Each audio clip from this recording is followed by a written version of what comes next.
trips by the president to this state since last Tuesday. He won the state by 10,704 votes. That is a number that sticks in the mind of not only Republicans, but certainly Democrats here as well. That was out of about 5 million votes that were cast.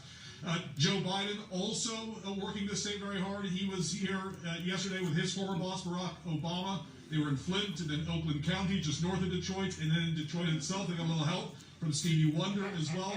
Both candidates looking to sort of motivate African Americans to vote. The president today, typically he goes after the coronavirus, people wearing masks, and talks about the media and how it's all sort of fictitious and they're rounding the corner and a vaccine is coming.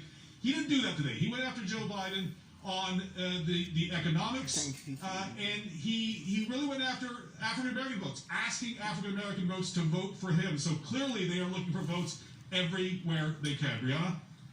It is fascinating to watch this drop box behind you. It's seeing a lot of visitors there. They're very engaged. It is. All right, Miguel, thank you so much. Miguel Marquez live for us in Detroit, Michigan.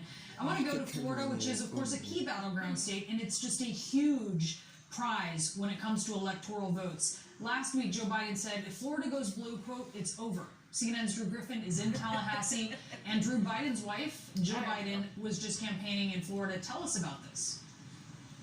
Yeah, the polls are razor thin close here. 29 electoral votes. It's going to come out the turnout.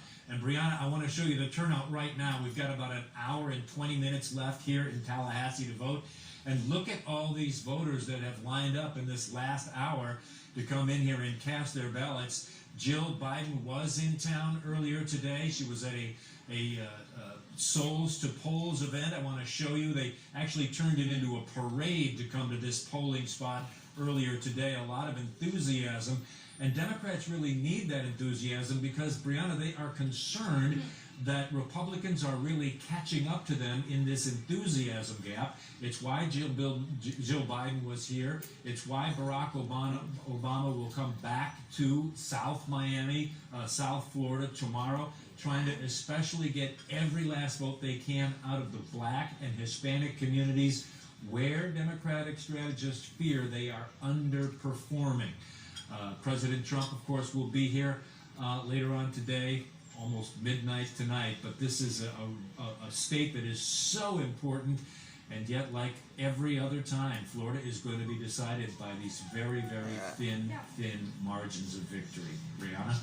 Yes, Florida always keeping it very interesting, I would say. Drew Griffin, thank you so much, live for us from Tallahassee. And a quick reminder, you can stay with CNN